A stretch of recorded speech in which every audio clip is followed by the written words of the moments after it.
En este vídeo vamos a estudiar los principios generales de diseño de los circuitos secuenciales síncronos. El procedimiento de diseño de los circuitos secuenciales síncronos se basa en la aplicación sucesiva de las etapas que aparecen a continuación. En total son 8, la definición del sistema de diagrama de flujo, la tabla de fases inicial, la simplificación de estados equivalentes, la codificación de estados y la tabla de transiciones, las ecuaciones de salida, las ecuaciones de excitación, la implementación física y la inicialización. Lo que vamos a hacer en este vídeo es, con un ejemplo concreto, que es como mejor se entiende, vamos a ir desarrollando el proceso de diseño. A partir de unas especificaciones iniciales iremos aplicando cada una de estas etapas, viendo en qué consisten, hasta llegar al circuito final. En concreto, en el ejemplo nos piden diseñar un circuito secuencial síncrono para el control de movimiento de un robot. El robot se va a comportar de la siguiente forma. Primera especificación. Debe comenzar a moverse en línea recta. Segunda especificación. Cuando encuentre el primer obstáculo, empezará a girar a la derecha hasta salvarlo y nuevamente avanzará en línea recta. La tercera especificación nos dice que cuando encuentre el siguiente obstáculo, girará a la izquierda hasta salvarlo y nuevamente avanzará en línea recta. Cuarta especificación, con los siguientes obstáculos girará alternativamente a derecha y a izquierda y así sucesivamente. Como veis, este robot se va a comportar de forma muy parecida a estos robots de limpieza que existen ahora, que van recorriendo el suelo de una estancia y van rebotando cuando se encuentran un obstáculo y girando. Bueno, pues el robot que vamos a diseñar va a ser algo parecido. Nos dicen además que el robot toma información de un sensor X, tal que si X está en 0 es porque no tiene un obstáculo delante, y si X está en 1 es porque sí tiene un obstáculo delante. Además, se mueve gracias a un motor controlado por dos señales Z1 y Z2, según esta tabla. Si Z1 y Z2 están en 0, el robot se mueve en línea recta. Si Z1 es 1 y Z2 es 0, gira a la derecha, y si Z1 es 0 y Z2 es 1, gira a la izquierda. Bien, la primera etapa del proceso de diseño consiste en la definición del sistema y el planteamiento del diagrama de flujo. Lo que vamos a hacer es que a partir de las especificaciones de diseño vamos a definir primeramente el esquema de entradas y salidas del circuito, así como los estados de los que debe constar y las transiciones que tiene que haber entre ellos. Esto nos va a conducir al planteamiento del diagrama de flujo del sistema. Bien, aquí tenéis la descripción externa del circuito, donde figuran las entradas y salidas que debe tener. Por un lado tenemos la entrada X, que proviene del sensor, que nos dice si hay un obstáculo delante del robot o no. La entrada de reloj, que va a gobernar el funcionamiento del circuito, no en vano es un circuito secuencial síncrono.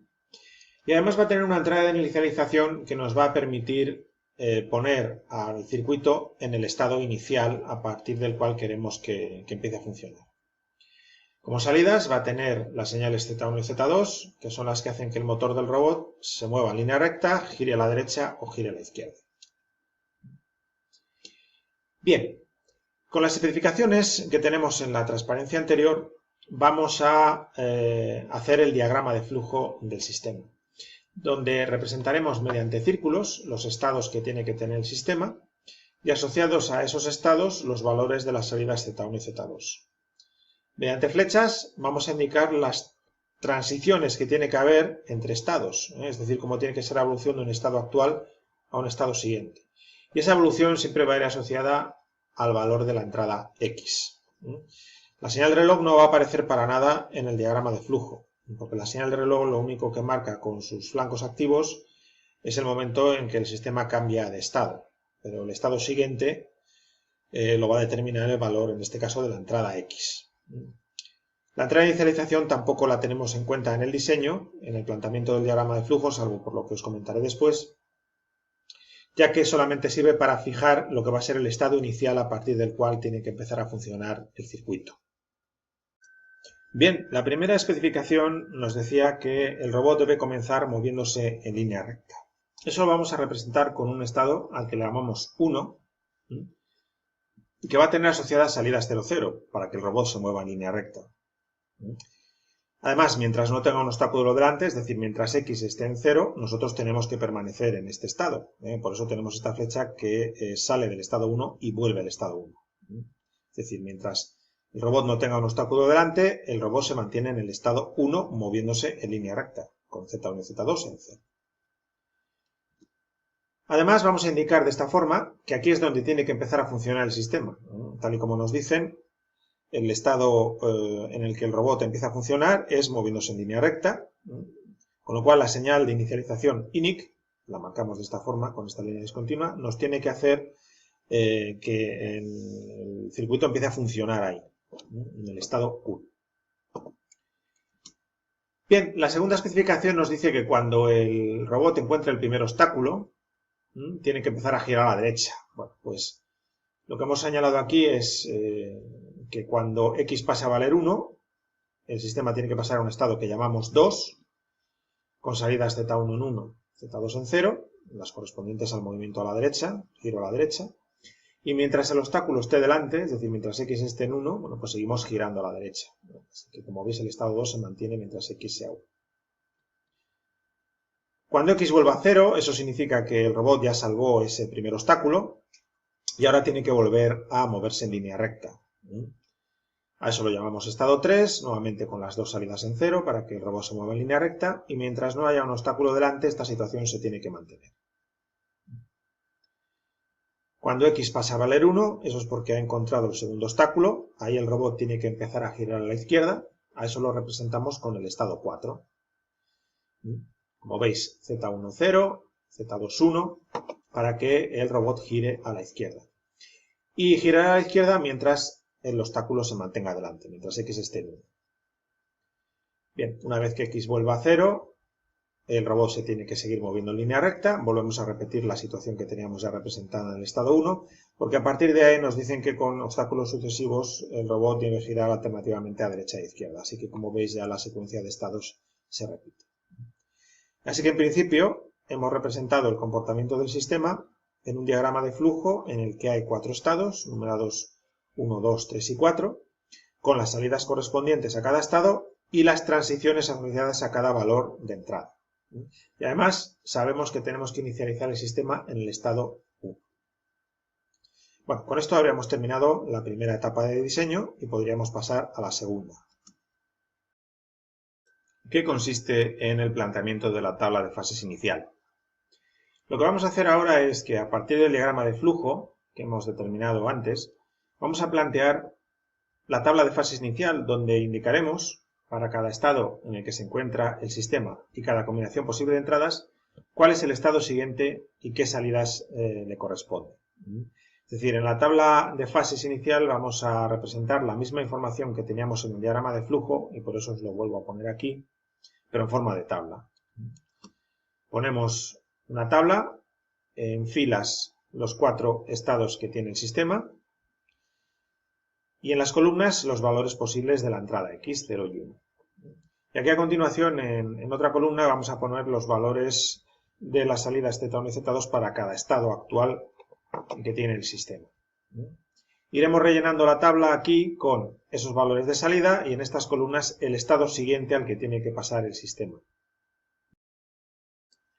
Toda esa información la tenemos en el diagrama de flujo y la vamos a ir llevando a la tabla. Empezamos por el estado 1. Como veis, las salidas correspondientes al estado 1 son las 2 en 0, lo llevamos a la tabla. Y luego, el estado 1, con entrada x 0, el estado siguiente, como veis, tiene que ser el propio estado 1, mientras que con x1 el estado siguiente es el 2. Bueno, pues vamos a poner aquí estado siguiente 1 con x0 y estado siguiente 2 cuando x es 1. Y lo mismo vamos a hacer con el resto de estados. Salidas del estado 2, 1, 0, y estados siguientes, el 3 con x0 y el propio estado 2 con x1. El estado 3 tiene salidas 0, 0, con x0 el estado siguiente es el 3 y con x1 el 4. Y el 4 tiene salidas 0, 1 y lleva al estado 1 con x0 y al estado 4 con x1. Ya tenemos rellena la tabla de fases. La siguiente etapa es la simplificación de estados redundantes. Una vez que hemos planteado la tabla de fases inicial, hay que comprobar que no existen redundancias en los estados considerados. Es decir, es posible que a la hora de presentar los estados del sistema en el diagrama de flujo nos hayamos pasado de largo y hayamos metido más estados de los que realmente necesita el sistema para poder cumplir con sus especificaciones. Eso no es problema porque, como veremos, hay un método que vamos a ver aquí para determinar si hay estados redundantes y, por tanto, eliminarlos y quedarnos, digamos, con el conjunto mínimo de estados que nos reproducen las especificaciones de diseño. Se dice que dos estados son equivalentes si tienen la misma salida y llevan para cada combinación de entradas a los mismos estados siguientes o a estados siguientes que sean equivalentes. Claro, si tenemos dos estados que en principio les hemos dado un nombre distinto, pero que para todas las combinaciones de entradas llevan a los mismos estados siguientes o a estados siguientes que sean equivalentes y además tienen las mismas salidas, es que en realidad es el mismo estado, lo único que lo hemos contado dos veces. ¿Vale? Bueno, pues en esa situación esos dos estados se podrían reducir a uno solo. ¿Vale? Eso consiste en la reducción de estados redundantes. Bueno, vamos a ver si en nuestro ejemplo estamos en esa situación. Os he vuelto a poner aquí la tabla de fases inicial. Y lo que vamos a ver para determinar si hay estados redundantes es representar lo que se llama una tabla de implicación, que tenéis aquí para el caso del sistema que estamos diseñando. Aquí en horizontal hemos puesto todos los estados menos el último, el 1, el 2 y el 3, y aquí en vertical todos los estados menos el primero. Y hemos representado aquí estas casillas, y cada una de ellas nos va a decir si el estado de la fila y el de la columna son o no equivalentes. ¿Vale? Bueno, pues vamos a comenzar por la primera línea de la tabla de fases y vamos a ver si el estado 1 es equivalente con el que tiene inmediatamente debajo, el 2. Lo primero que nos vamos a fijar es en las salidas. ¿Tienen las mismas salidas? Bueno, en este caso, como veis, las salidas Z1, Z2 aquí para el estado 1 valen 0, 0, mientras que para el estado 2 valen 1, 0. Así que las salidas son distintas. Por tanto, el estado 1 y el estado 2 no pueden ser equivalentes. Eso lo indico tachando la casilla, correspondiente a la unión entre los estados 1 y 2, que es esta de aquí arriba. Pasemos ahora a la equivalencia del estado 1 con el 3. Tienen las mismas salidas, con lo cual en principio podrían ser equivalentes. Ahora me fijo en cuáles son los estados siguientes para cada combinación de entradas X. Si X es 0, el 1 es estable y el 3 también. Mientras que para entrada X1, el 1 lleva al 2 y el 3 lleva al 4. Bueno, pues el 1 y el 3 serán equivalentes si el 2 y el 4 lo son. Como yo todavía no sé si el 2 y el 4 son equivalentes, lo voy a marcar aquí en esta casilla y dejo la equivalencia entre el 1 y el 3 pendiente. Al final, cuando mire la equivalencia entre el 2 y el 4, si el 2 y el 4 son equivalentes, el 1 y el 3 también lo serán. Y si el 2 y el 4 no lo son, pues es que el 1 y el 3 tampoco pueden serlo. Pero digo, lo dejamos pendiente para más adelante. Pasemos ahora a la equivalencia del 1 con el 4. Como tienen salidas distintas, ya directamente yo puedo tachar la casilla entre el 1 y el 4 y determinar que no son equivalentes. Bien, hemos terminado de ver todas las equivalencias del estado 1 con los demás. Vamos a pasar ahora al estado 2. No me hace falta volver a ver la equivalencia con el 1, porque ya la he visto. Y por eso la tabla de implicación es, digamos, este triángulo, de esta forma triangular. Y vamos, por tanto, a ver la equivalencia del 2 con el 3. Bueno, como tienen salidas distintas, tacho la casilla, no pueden ser equivalentes. Y lo mismo ocurre con la equivalencia entre el 2 y el 4. Tienen salidas distintas, así que puedo tachar. Paso ahora a la equivalencia que me queda, que es la del 3 y el 4, que como tienen salidas distintas, bueno, pues tacho la casilla. Bien, me quedó la equivalencia pendiente entre el 1 y el 3. Ya he visto que el 2 y el 4 no son equivalentes, porque la casilla está tachada. Por tanto, también tacharé la casilla entre el 1 y el 3. Como veis en el ejemplo que estamos desarrollando, no hay ningún estado equivalente a ningún otro. Así que 4 es ya el mínimo número de estados capaces de representar las especificaciones de diseño. Vale, si hubiéramos encontrado estados redundantes, habríamos eliminado los sobrantes y habríamos llegado a lo que se llama la tabla de fases reducida. En nuestro caso, la tabla de fases inicial coincide ya con la tabla de fases reducida. La cuarta etapa en el proceso de diseño consiste en la codificación de los estados internos y en el planteamiento de la tabla de transiciones.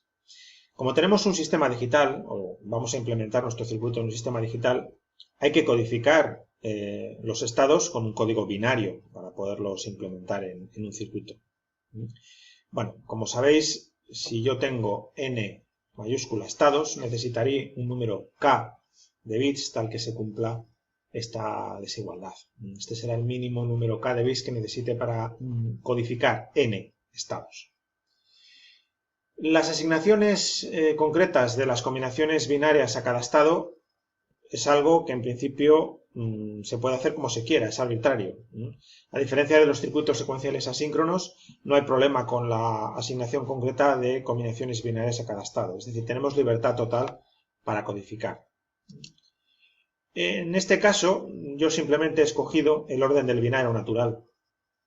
Tenemos 4 estados que he llamado 1, 2, 3 y 4. Bueno, pues vamos a dar las combinaciones binarias de 2 bits. Con 2 bits tengo 4 combinaciones. Así que puedo codificar mis estados con cada una de estas 4 combinaciones binarias en este orden. El estado 1 le doy el código 00, el estado 2 el 01, el estado 3 el 10 y el estado 4 el 11. Estos son los bits de estado que voy a llamar Q. Q1 y Q0. Una vez hecha la codificación, yo puedo representar la tabla de transiciones, donde planteo todas las combinaciones posibles de bits de estado actual y en este caso de entrada X, son 8 combinaciones posibles porque tengo 2 bits de estado y una entrada. Y para cada combinación de bits de estado actual y entrada, pues planteo cuál tiene que ser la combinación de bits del estado siguiente. Fijaos que os estoy poniendo aquí superíndice n, indicando que este es el estado en el ciclo n de reloj y este será el estado en el ciclo n+1, es decir, el estado siguiente, en el siguiente ciclo de reloj. Bueno, pues sustituimos la información que tenéis en la tabla de fases por los correspondientes códigos según esta tabla que hemos asignado a cada estado. Y aquí simplemente tenemos las salidas correspondientes a cada estado. Recordad que al estado 1 le correspondía salida 00, al estado 2 10, al estado 3 00 y al estado 4 01. ¿Vale? Bueno, pues con esto ya tenemos la tabla de transiciones. Con la tabla de transiciones que acabamos de construir, estamos ya en condiciones de poder determinar las ecuaciones de salida, que constituyen la quinta etapa en el proceso de diseño. Os vuelvo a poner aquí la tabla de transiciones de la transparencia anterior, y aquí realmente lo que tengo son las tablas de verdad de las salidas Z1 y Z2 en función de los bits de estado actual y de la entrada X. Así que puedo plantear directamente los diagramas de Carnot para Z1, ahí veis la simplificación que voy a hacer, y para Z2. Se ve también muy fácil la simplificación que se puede hacer. Con lo cual ya tengo las ecuaciones para las salidas del circuito. La sexta etapa consiste en el planteamiento de las ecuaciones de las variables de excitación y depende del tipo de flip-flops que se vayan a utilizar en el diseño. Por ejemplo, en el caso de los flip-flops tipo D, sabemos que esta es su tabla de funcionamiento, tal y como vimos en el tema anterior, pero ahora la vamos a utilizar reescrita de esta forma. Básicamente, si queremos que el bit de estado pase al valor del bit de estado siguiente, eso es lo que hay que meter por la entrada de datos D. En el caso del flip-flop JK, esta es la tabla de funcionamiento y vimos que se podía reescribir de esta forma, que es como ahora la vamos a necesitar. Y en el caso del flip-flop tipo T o de conmutación, pues recordad, con T igual a 0 mantiene, con T igual a 1 conmuta, escrita de esta otra forma, la tabla del flip-flop tipo T es muy sencilla. Cuando el bit se mantiene T0 y cuando el bit conmuta T1. Bueno, pues volvemos a nuestra tabla de transiciones. Y aquí lo que tenemos es información relativa a cómo tienen que cambiar los bits de estado desde el estado actual al estado siguiente.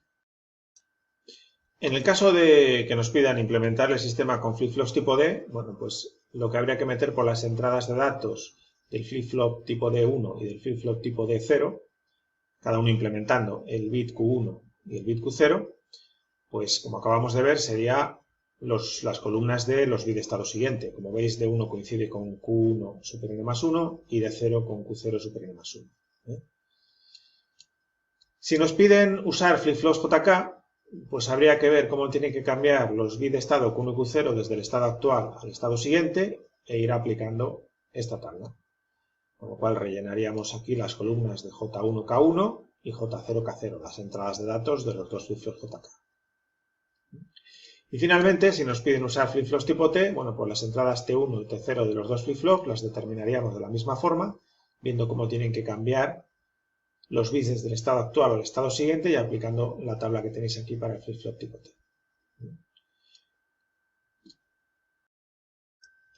Una vez que tenemos las tablas de verdad de las excitaciones, podríamos plantear los correspondientes diagramas de Carnot y simplificar para hallar las ecuaciones de las variables de excitación.